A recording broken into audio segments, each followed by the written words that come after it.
Die Here het met hom gepraat, jy weet, waar staan hierdie Feast of Trumpets, as ek dit nou so kan stel. Want dis hoe hy dit vertolk het.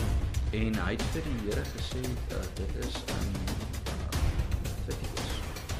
Dit is in Leviticus, so, ek is nou nie seker. Maar toe sê hy vir Isak, en hoeveel letters is in Leviticus? En dis hoe hy op sy datum kom. Jy weet, dis absurd. Dis absurd, jy weet. Jy bedoel vir letters soos Leviticus het? Ja, die letters. Letter 1 is L, is nommer 1. Jy weet, ja, ek het dit eers geweet, dit is. Ja, jy weet, en dis absurd, jy weet, dis rarig om af.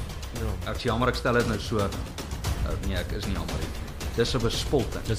Dit is absoluut 'n bespotting om tot op sulke konklusies te kom. Ja.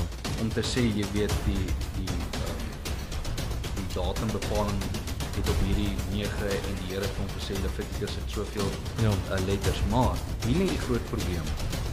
Volgens daai gedeelte